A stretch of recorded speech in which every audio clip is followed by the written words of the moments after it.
예, 안녕하십니까. 저번 시간에 이어서 설명드리겠습니다. 우리가 처음부터 한번 다시 짚어줄게요. 항상 이게 중요한 내용이기 때문에. 자, 무술에서 두 이자, 두 사람과의 관계죠. 어떤 동작들은 반드시 상대방을 기준으로 만들어진다. 혼자 하는 게 아니고요. 상대방의 반응을 염두에 두고 만들어지는 것입니다. 그래서 처음에 한 것이 우리가 첫 강의에서 이제 상대방을 인식하고 그리는 거예요. 이게 상대가 있다는 거, 상대가 존재하고 있다는 거, 이거를 인식하는 거, 이걸 처음에 말씀드렸어요. 두 번째는 뭐였죠?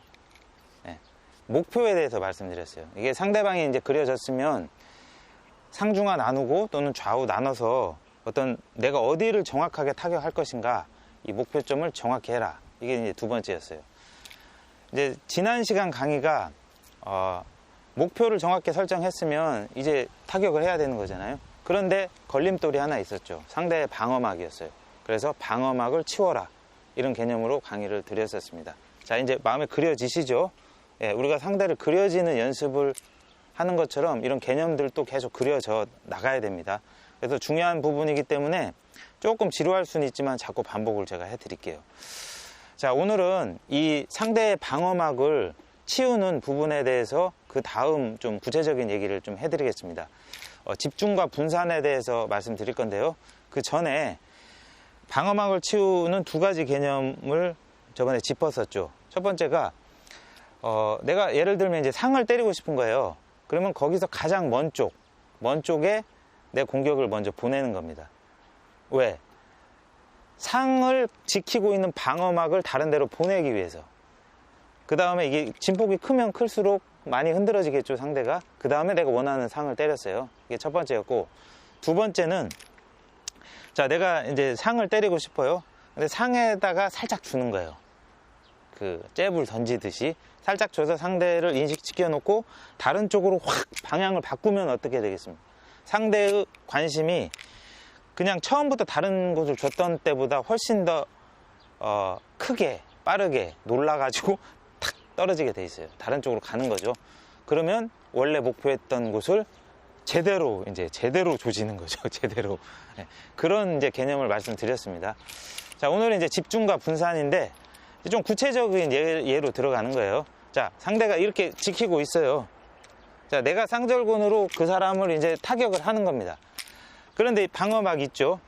그래서 근데 이제 만약에 이제 오른쪽 그 볼을 때리고 싶어요. 오른쪽 얼굴을 이렇게 치고 싶은 거예요.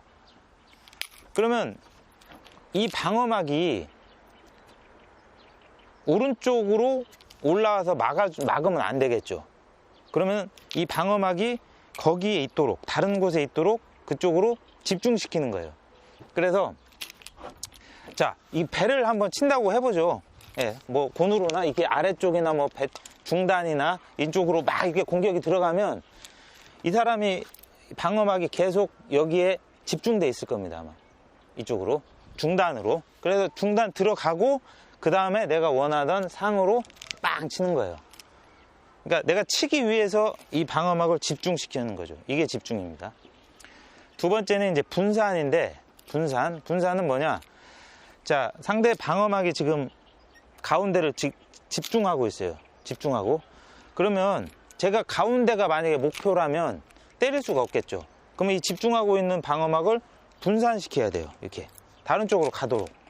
그렇죠? 자, 그러면 다른 쪽으로 유도를 해 놓고, 그 다음에 가운데 있던 방어막이 이렇게 펴지면 여기가 비게 되지 않습니까? 그럼 거기로 이제 공격이 빡 들어가는 거죠. 쌍절곤이. 그래서, 뭐, 이쪽으로 이제 분산을 시키는 방법은 여러 가지 이제 수가 나오는 거예요. 그래서 뭐 주고, 동작을 크게 하거나 에너지 강하게 하거나 아니면은 좀 강력하게 하거나 아니면 연타로 날린다거나 그러면 분산이 훨씬 더 빨리 이루어지겠죠. 훨씬 더 잘 속인 거니까. 이렇게 분산시켜 놓고 그 다음에 내가 원하는 가운데 원래 목표였던 지점을 빡 들어가는 거죠. 네. 이해되시죠? 네. 그래서 내가 이 좌우를 때리기 위해서 상대의 방어막을 집중시켜 놔라. 이게 첫 번째 말씀드렸던 거고, 내가 가운데를 때리고 싶으니까 요거 때문에 못 때리니까 반대로, 다른 데로 이렇게 틀어 놓고 이 사람이 이제 분산이 되면 내가 원래 목표로 했던 여기 명치 가운데 거기를 빡 들어가서 공격을 성공하는 겁니다. 자, 이해되시겠죠? 자, 다음 시간은요, 원래 드라마가 예고편 하잖아요. 되게 좀 재밌는 내용이에요. 한 번도 안 다뤘던 내용 같은데, 제가 이제 6.1중 관장님하고 연구를 하면서 지금 계속 대화를 나누면서 지금 하고 있거든요. 근데 이 쌍절곤의 단점, 그리고 무술에서 그 박자라는 게 있는데, 이 쌍절곤이 어떤 단점을 가지고 있는지, 그리고 그걸 극복하기 위해서 어떻게 우리가 움직여야 되는지, 거기에 대해서 말씀을 좀 나누도록 하겠습니다. 감사합니다.